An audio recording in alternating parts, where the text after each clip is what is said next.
Welcome everyone to the daily news analysis of 15th of November 2023। तो आज के important article जितने सारे हैं, आज टोटल 10 आर्टिकल्स है।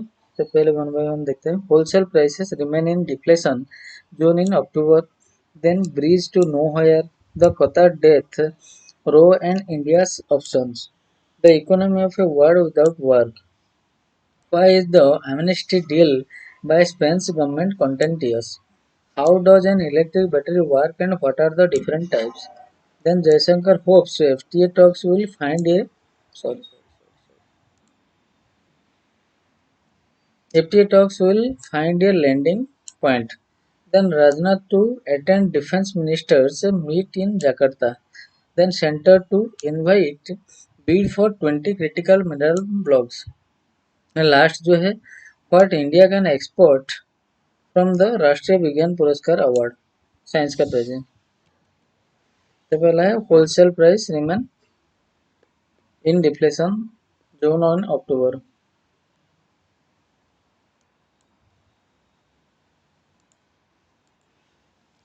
India's wholesale prices remained in deflationary mode for 7 months in a row in October, with the wholesale price index WPI reflecting an inflation of 0.52% from 0 to 0.26% in September.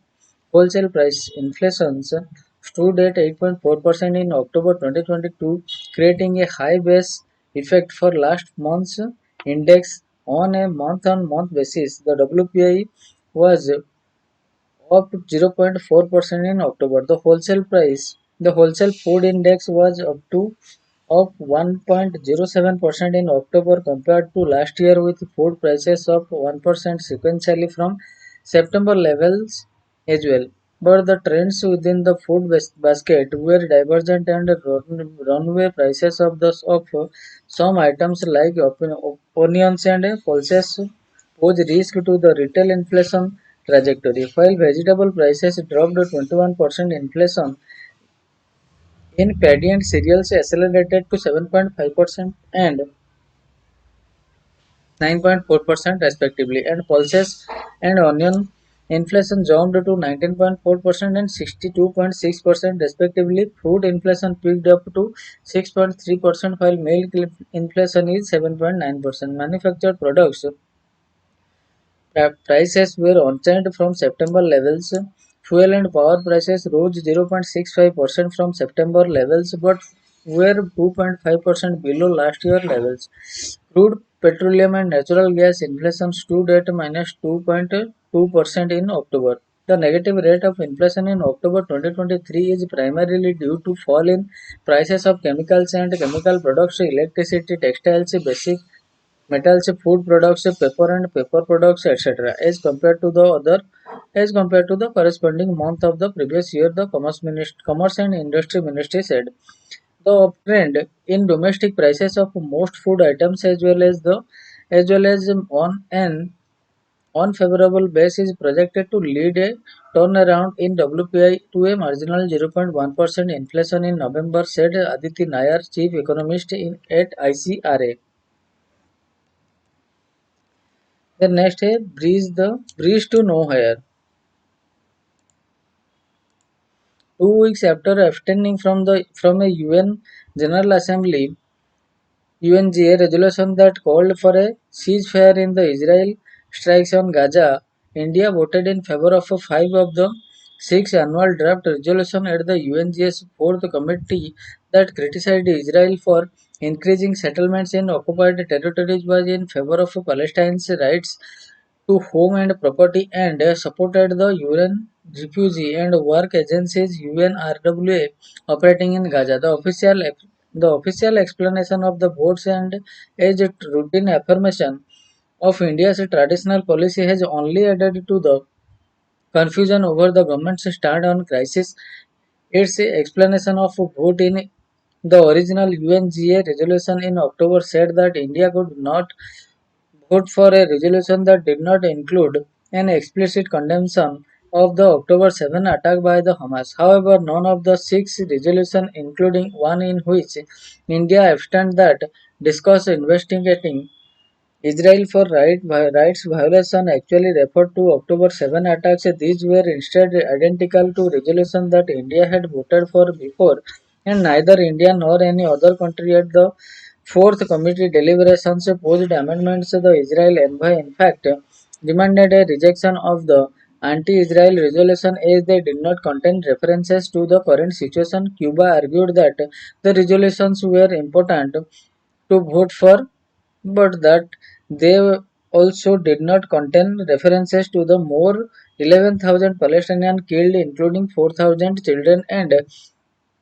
the displaced nearly a million. India did not propose amendments, nor did any Indian diplomat speak, although a lengthier explanation may be expected when the resolutions are put to a vote by the UNGA next month, by which time more of the Gaza would have been flattened. At a time when every day counts, New Delhi, through the government, continues to hold its traditional stand on support for the Palestinian cause and a two-state solution which it reaffirmed during the recent India-US 2+2 ministerial meeting, and that it stands by Israel with zero tolerance for terror attacks. However, it has not joined the call for a ceasefire or explicitly asked for an end to strikes on civilian targets, where Israel claims it is hunting for Hamas fighters and searching for hostages. Nor has it named Hamas for the terror attacks or changed Indian law, as the Israel ambassador to India called for to designate Hamas as a terror group more than a month after Israel's reprisal began. The government must explain its position on the conflict, including where, if anywhere, India could play a role in elevating the situation. The upcoming Voice of Global South and G20 virtual summit may present the opportunity to articulate options for ending the violence, recovering Israel's hostages, as well as post-conflict scenarios for Gaza and Palestinian conflicts. India's voice, once known for being forceful and balanced on such issues, must not be replaced by an expedient silence.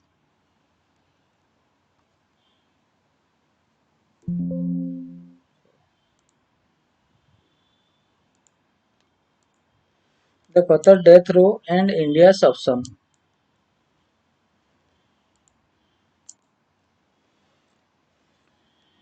On October 26, Qatar's local court handed down the death penalty to 8 former Indian Navy officers. The case has garnered international attention. In August 2022, the 8 officers were detained in Doha by Qatari intelligence authorities. They worked for Dahra Global Technology and Consultancy Services, which served Qatar's defense and security agencies. Legal proceedings encountered delays, including the rejection of the initial bail plea 1 month after the arrest. The first trial was held in March 2023. In October, consular access was granted and the Indian ambassador met the detainees, but the situation took a grim turn on October 26 with the local court's verdict. Similar incidents. The case shares similarities with other incidents involving the arrest of Indian nationals by foreign authorities. For instance, Kulbhushan Yadav, an Indian national, was sentenced to death in 2017 in Pakistan on charge of espionage and sabotage. Pakistan accused him of acting at the behest of India's intelligence agency, which India denies. The case proceeded in a military court with no transparency. India moved the International Court of Justice, which found that Pakistan had breached Article 36 of the Vienna Convention, requiring immediate notification of an arrest to the national consulate. It ordered Pakistan to review the process of Jadav's trial and conviction and provide India with consular access. In a separate incident, Indian Air Force pilot Wing Commander Abhinandan Vartaman Bardhaman's aircraft was shot down by Pakistan fighter jets after he took down a Pakistani F-16 fighter jet. He was captured on Pakistani side on the line of control but was released about 60 hours later following intense back-channel communications between India and Pakistan. In both instances, the Individuals involved were reluctant to disclose their identities, mirroring the present situation. India either mitigated their sentences or brought them back to their home country through diplomatic means. India's option. India has the option to initiate legal appeals within the Qatari legal system as per the Article 110 of the Penal Code of Qatar. Engaging in espionage is regarded as a serious criminal offence. Espionage is legally defined as the act of collecting or transmitting confidential information or documents to a foreign state or its agents with the intent to harm Qatar's national security or interests. Penalties can result in imprisonment not exceeding 15 years depending on the gravity of the offense. During times of war, the punishment may escalate to the life, life imprisonment or the death penalty. It is noteworthy that Qatar has not disclosed information about the verdict. India can pursue a legal battle with the aim of reducing the sentence of imprisonment.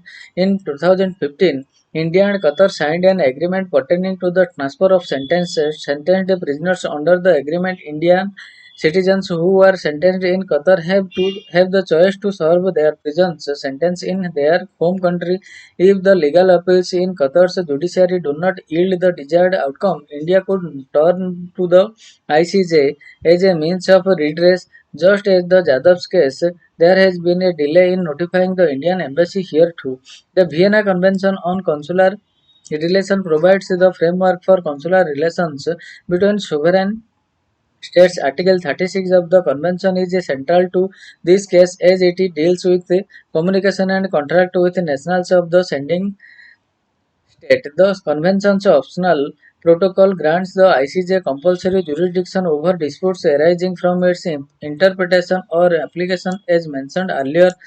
Article 36 of the Vienna Convention requires immediate notification of an arrest and the right to consulate access. India has the capacity to initiate diplomatic efforts aimed at resolving the case. The relationship between India and Qatar has yielded significant economic ties. Qatar is the largest provider of liquefied natural gas to India. While India's defense collaboration with Qatar has been somewhat limited, it still offers an avenue for diplomatic engagement. The Indian community represents the largest expatriate group in Qatar. The remittances sent to India by the community amount to an estimated $750 million annually. Moreover, a steady stream of Indian artists perform in Qatar at events organized by community associations affiliated with the Indian Cultural Center. By harnessing these robust ties with Qatar, New Delhi can export pressure on the Qatari government to adopt a more lenient approach towards the detained individuals, potentially offering them some relief. Numerous global human rights organizations have been actively combating unlawful imprisonment, capital punishment, and other violations of the human rights. Amnesty International, for the instance, has consistently championed human rights on a global scale. These organizations also have the potential to mobilize and advocate for the Indian Navy officers who are facing the death penalty. This is a challenging diplomatic issue that requires careful consideration and strategic action. India's response should take into account the implication of the Vienna Convention on Consular Relations, international proceedings, and the broader context of India-Qatar relations, whether through diplomatic dialogue, political intervention, legal appeals, or a blend of these strategies. India has the potential to seek a resolution.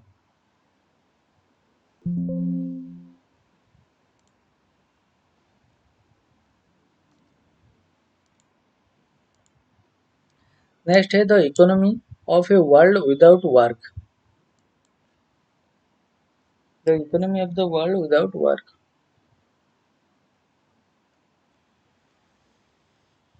At the recent concluded Bletchley Park Summit on Artificial Intelligence, in an interview with the UK Prime Minister Rishi Sunak, billionaire Elon Musk highlighted the disruptive potential of AI. Mr. Musk conceived of a future where AI would substitute for all human labor, both physical and cognitive, and hence individuals would face no pressing need for a job but would only seek work for personal fulfillment.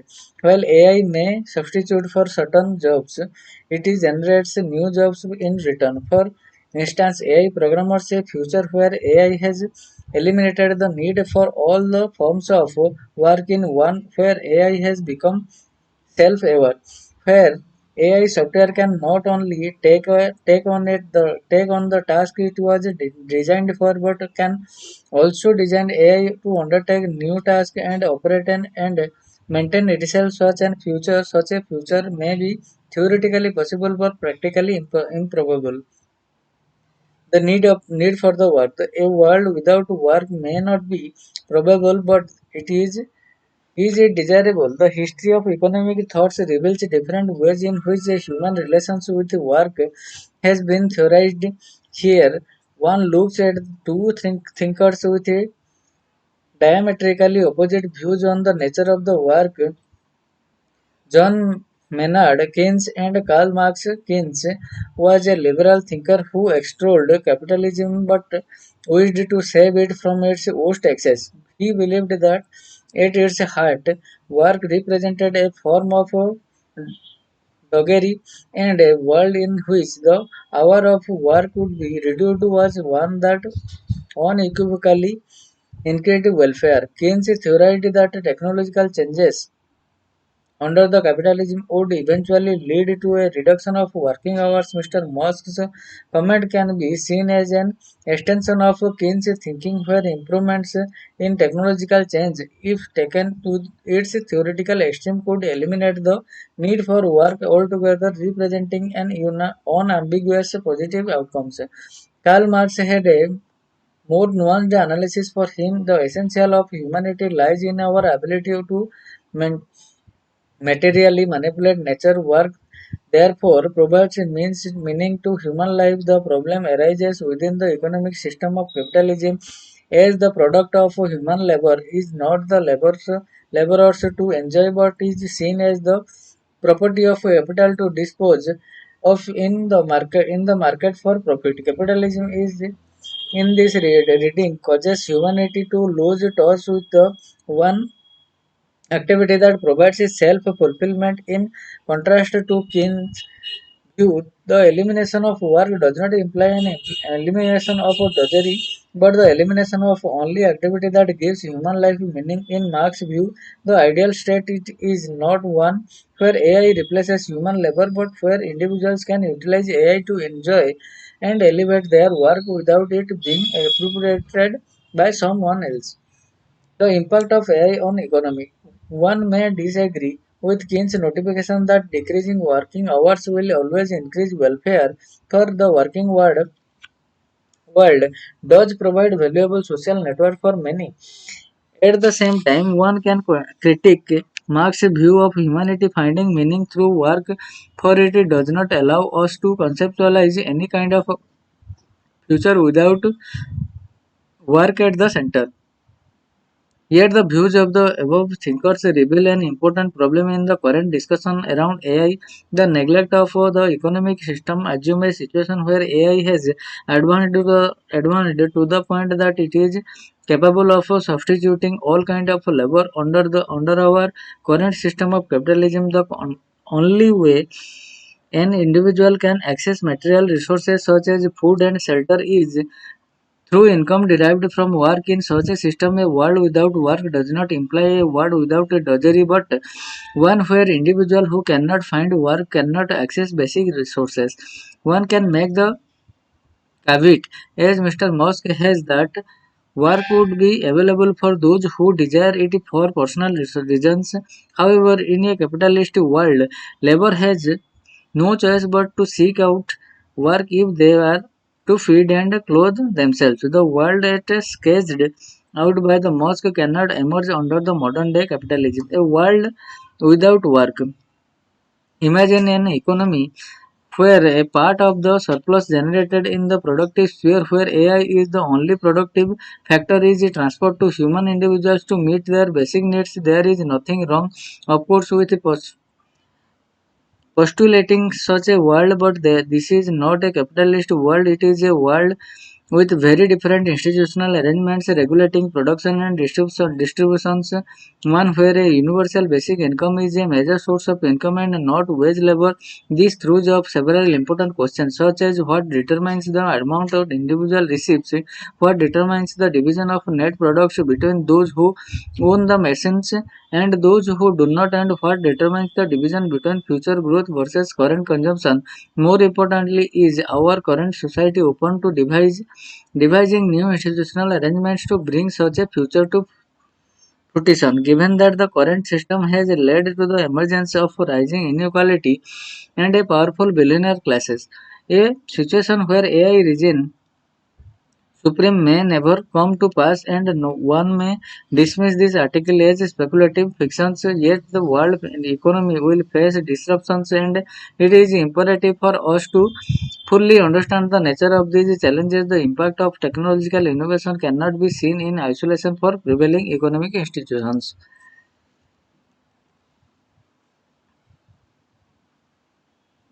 The next article is what is the amnesty deal by the Spain government contentious.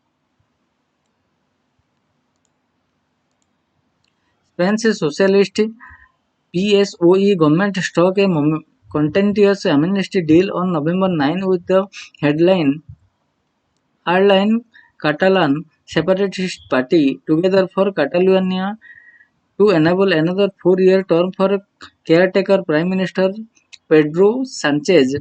What is the deal about? The chief of Together with Catalonia, Carles Puigdemont, Catalonia's former regional president and a member of the European Parliament (MEP), is the unlikely kingmaker who could break the country's political deadlock since the inclusive elections in July. A fugitive from the Spanish justice system, now in self-imposed exile in Brussels, he faces 6 to 12 years in jail for an embezzlement charge linked to the failed Catalonian referendum in October 2017 that was declared unconstitutional. Mr. Puigdemont has dangled the carrot of his 7 seats in exchange for an amnesty for him and hundreds of others in connection with the secessionist agitations. The clemency legislation must be tabled in Parliament for Mr. Sachen's investiture, but its approval is not a given. What is the amnesty providing DVCB? Mr. Mr. Sanchez views of the views the offer of amnesty as a route to defuse the protracted crisis arising from the movement for an independent Catalonian state. However, this move is the exact opposite of his earlier stance that a broad amnesty for separatists was unacceptable. Moreover, in 2021, the Prime Minister controversially granted pardon for 9 jailed separatist center-right People's Party, and the far-right Vox have dubbed the current deal as an opportunistic ploy by Mr. Sanchez to retain power. Critics contend that the withdrawal of the penalties against those involved in the unconstitutional referendum would undermine the principle of equality before the law. Spain has witnessed widespread protest, which is a reminder of the outpouring of an anger during the secessionist movement. The judiciary has voiced concern over the move, with one judge even pointing to Mr. Puigdemont association with Democratic Tsunami, a group engaged in violent activities as amounting to terrorism. Why not to hold another election? There is no certainty that another general election would produce a decisive outcome. Spain has come to exemplify the wider European phenomena of a post-electoral stalemate underpinned by a steady erosion of a two-party system and mushrooming a smaller parties on the extreme right and left of the political spectrum. Spain had gone into election mode twice in the space of 6 months, in December 2015 and June 2016. A second ballot had become inevitable only because a governing combination could not be established after the first vote. Consequent to the June 2016 ballot, there was a relatively greater longevity of parliament, but only in purely technical terms. The centre-right Government of the Mariano Rajoy was defeated in a vote of no confidence on corruption charges in June 2018. Within 2 years of taking office, Mr. Sanchez then became Prime Minister only to step down in February 2019, well before the end of the 4-year parliamentary term, as he failed to secure the legislature's approval for the annual budget. Then, in a repeat of past events, Spain would hold election twice in a single calendar year. The ballot in April failed to result in any government and led to the election of November 2019. Negotiations following the second ballot led to the formation of the current coalition 4 months since the election in July 2023. There is no clarity on the shape of the Spain's next government. While the PP emerged as a single largest party in seats, it failed to garner the number even with the backing of the Vox. Will another Sanchez government rise? Nothing is off the table. The PSOE government is currently allied with extreme left parties including Basque and Catalan separatists. Although MPs from Together voted against the formation of the Sanchez coalition in 2019, they have since extended backing for crucial legislation. Given Mr. Sanchez dealing with left-wing parties since 2018, concerns over the cost from collaboration with secessionist parties may be overblown.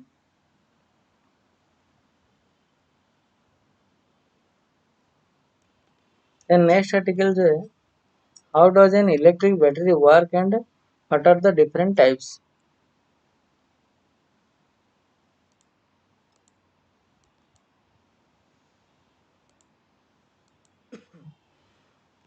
The electric battery has increased the penetration of motorization and lack of wires in our lives. Electric batteries hold and release electrical energy that they have acquired by converting other forms of energy as portable sources of electric power. Batteries are at the foundation of what convenience means today in industrialized society.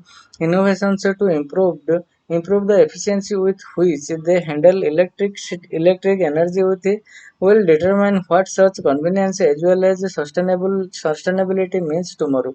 What led to the innovations of the electric battery? All chemical reactions were fundamentally about how the electrons in the bonds between atoms and are rearranged. The bridge between this fact and the electrochemical cells that were the precursors of modern batteries is most apparent in an experiment that Luigi Gal- Galvani conducted in 1780. Galvani tossed together two plates of different metal and then tossed both at the same time to a frog's leg. He found that the legs contracted but could not say why. The next major pre-industrial innovation on this front was the voltaic pile built by the Alessandro Volta in 1800. This cell consisted of copper and zinc plates arranged in alternating fashion, separated by sheets of paper soaked in salty water. Volta found that this setup could produce a steady current for some time, but like Galvani could not explain why. The British chemist John Daniel improved on Volta's design. He filed a copper copper pot with copper sulfate and inside that placed an earthen pot containing a zinc electrode sitting inside a sulfuric acid.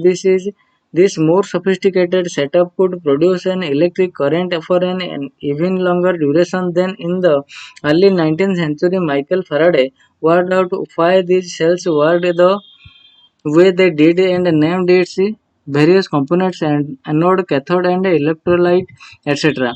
What is an electric battery? A voltaic and galvanic cell uses redox reactions to produce an electric current. The cell consists of two half cells. Each half cell is made up of metal electrode immersed in an electrolyte of that metal, say a zinc electrode in zinc sulfate and a copper electrode in copper sulfate. The two metal Electrodes are connected by a wire and the two tubes of electrolyte are connected by a salt bridge, a material that conducts ions while remaining electrically neutral. In the zinc half cells, zinc ions from the electrode dissolve in the zinc sulfate, releasing two electrons into the electrode. In the copper half cells, the reverse happens. Copper ions Cu2 plus from the copper sulfide deposits into the electrode, which now requires two electrons. So the wire connecting the electrode transport two electrons from the zinc to the copper electrode. Similarly, the salt bridge connecting the two electrolyte, allowing the zinc Zn2 plus and the sulfate SO4 2 minus ion to meet and exchange electrons. Since the wire connecting the zinc to copper electrodes carries electron to external circuit connected to it can draw the electrons flow for various applications. A battery is a collection of such cells. What are the concept of a battery? The cathode is a positive charge and electrode and the one which electrons arrives copper in the example above. The anode Anode is the negative charged electrode which supplies electron. In an oxidation reaction. Electrons are released and in a reduction reaction they are consumed. So zinc oxide at the anode and copper reduced at the cathode. This is a redox reaction and at the heart of every electrochemical cells the energy imparted to the electron by the half cells is called the source voltage, previously called the electromotive force. The terminal voltage is like a driving force that pushes the electrons from the anode to the cathode in an ideal condition.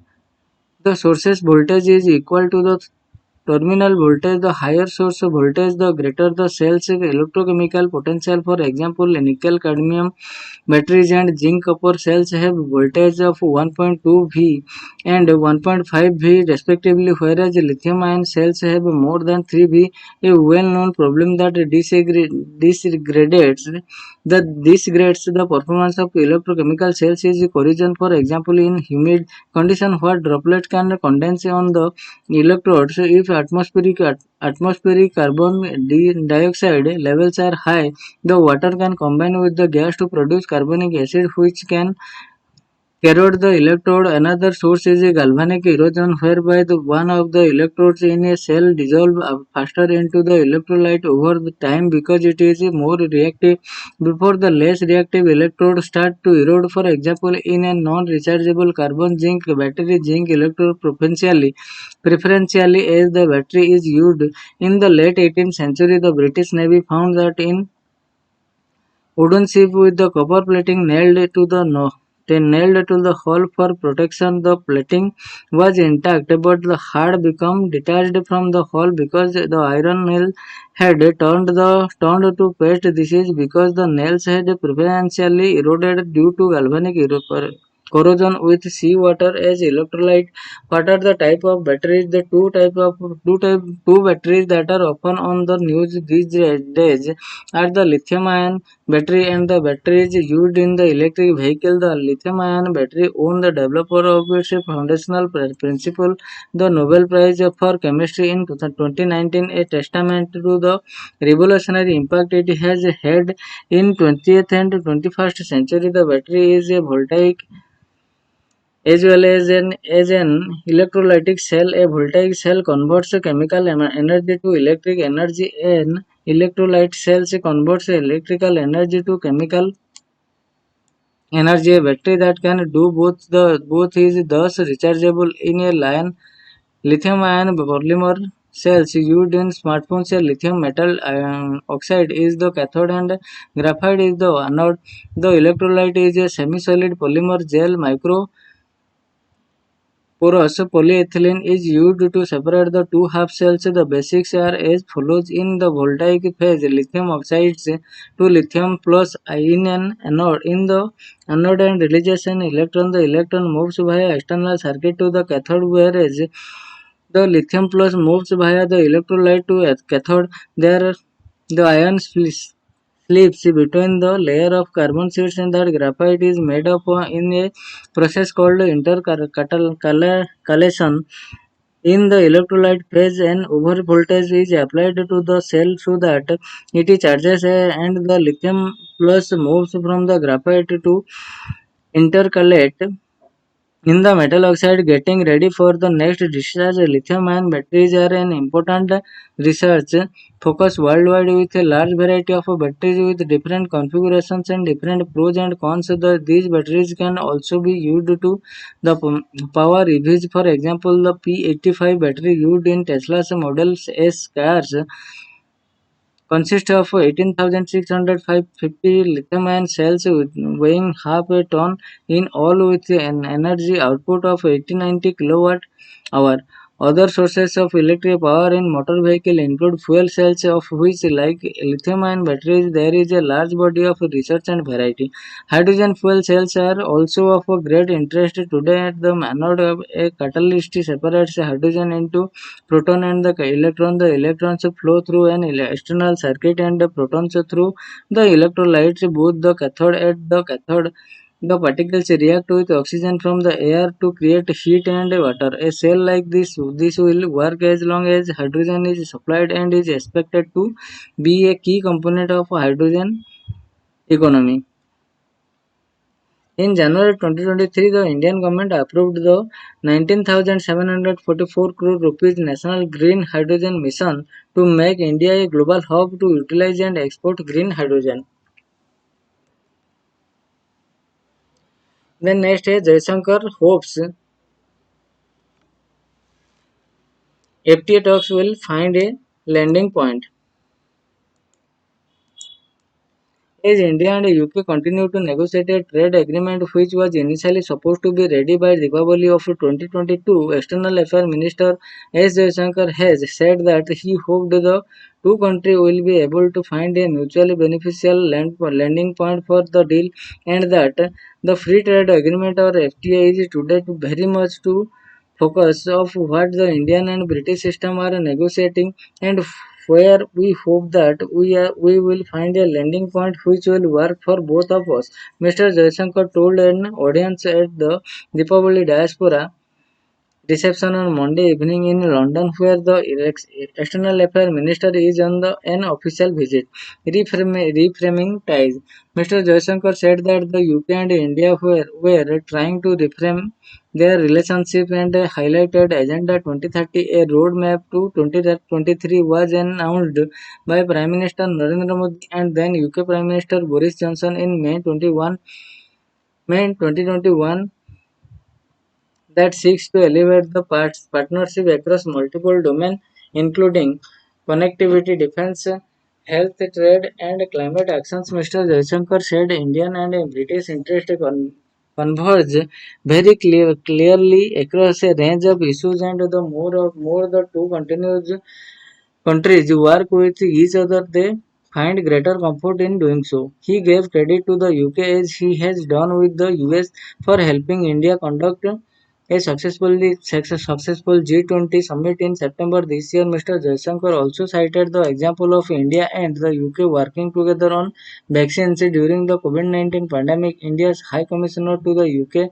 Vikram Duraiswamy and Tariq Ahmad, who is the Ministry of State at the UK Foreign Commonwealth and Development Office (FCDO), were also present at the Monday's gathering.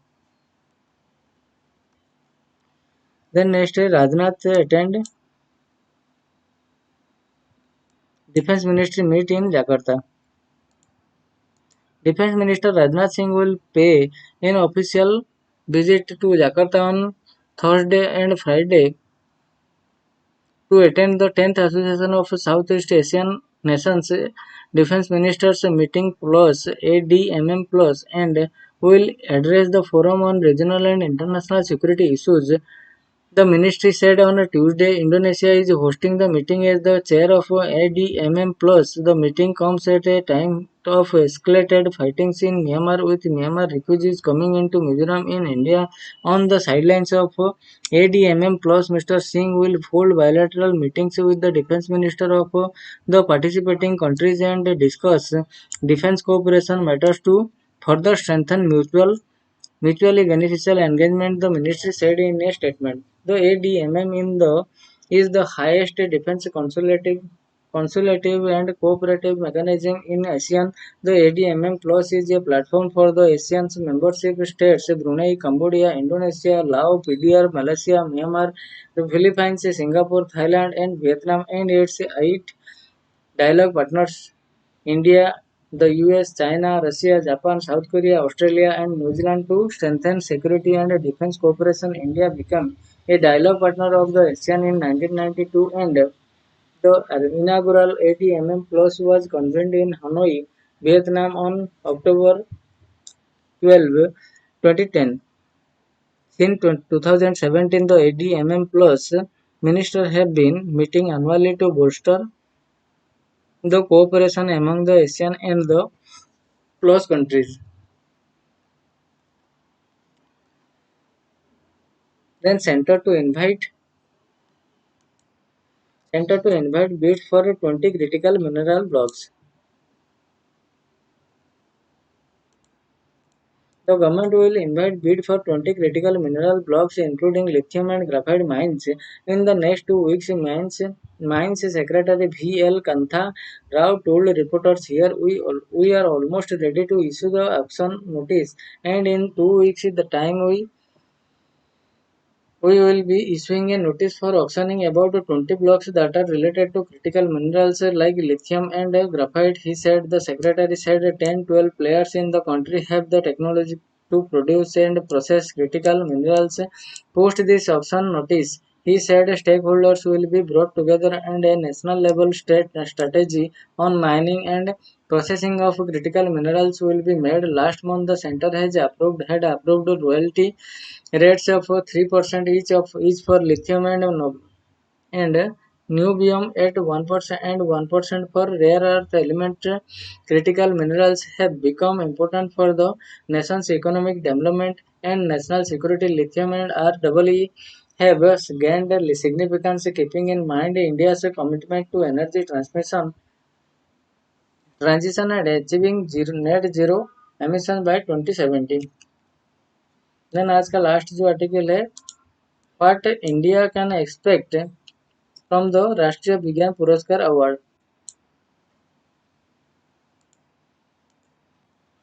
Recently, the Council of Scientific and Industrial Research announced the winners of the Shanti Swarup Bhatnagar SSB Award for 2022. The announcement was highly anticipated not only due to the nearly year-long delay in declaring the results but also because it came amid the government's plans for a major revamp of the structure of Science and Medicine Award. In September 2022, the Ministry of Science and Technology discontinued nearly 300 existing science awards with the exception of the SSB award, while reports emerged of a draft plan to replace them with a smaller set of highly deserving awards. A new system of awards, the new system called Rashtriya Vigyan Puraskar, includes a bucket of awards: Vigyan Shri, Vigyan Yuva Shanti Swarup Bhatnagar, Vigyan Team, and Vigyan Ratna. The government has expressed an intention to keep the RBP at par with the Padma and other national awards. The new awards will be open to an expanded group of scientists, technologies, and innovators or team working in government, private sector organization or individual working outside any organization. The RBP will be given across 13 scientific domains including basic sciences, applied sciences, medicine and engineering. The award announcement stated that representation from each domain filed including gender parity will be ensured. Like Padma Awards, the RBP award will invite nominations for some times and be evaluated by RBP committee comprising the principal scientific advisor to the Government of India and secretaries of science departments, member of science and engineering academics, and noted science technology scholars. Differences from older awards. The newly proposed RVP structure is significant for many reasons. In a welcome steps to move beyond recognition largely restricted to the scientists with regular positions in academia. The new awards are also open to innovators and technologists, including those in industry and with diverse non-regular affiliations. The new award will also have expanded eligibility criteria, including technology-led innovations or products. In addition to discovery-based research, the RBP also includes a set of team award began team to acknowledge and the increasingly collaborative cross-disciplinary translational and intersectional nature of scientific research. Importantly, with the exception of the began Yuba SSB Award for scientists of the age of 45 years, the other RBP awards do not have an age limit while explicitly committing to ensure equitably gender representation. This is notable vis-a-vis long-term conversation calling for reforms of the ageism and gender bias pervading science in India. The RBP award will also be open to persons of Indian origin abroad, which is relevant given India's large and accomplished scientific and engineering and technology diaspora and the increasingly global footprint of modern science. Finally, the new award system has eliminated cash prize and will instead include certificates and medals. Intent and processes. As India revamps the way it recognizes good science, it is an opportune time to reflect on the talent to the implementation and the selection and evaluation process. This is so that the new system represents both the aspirations of scientists and nature of contemporary science practices in India and ensure that the challenges that beset the older crop of awards are not carried forward. First, to ensure that the RBP system recognizes only truly notable and inspiring contributions, the award descriptions must include a statement that the contributions are over and above the standard jobs description of a scientist technology, not merely incremental work or work integral to their appointment. Second, since the award are the national recognition for exemplary work, dedicated citations for technology mentoring, since science communications, public engagement and outreach, and leadership and administration are conspicuous by absence. Some of these awards were previously conferred by the science academics scientists engaged in these initiatives often do so in addition to their primary responsibilities, so these contributions must be included in the new award structure,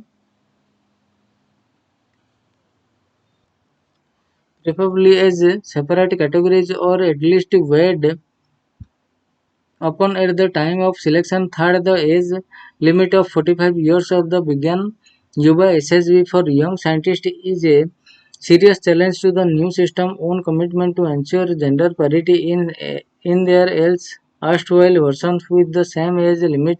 The SSB awards were notorious for their lack of gender representation and the age limit which works against women with relocation, childcare responsibility, and their breaks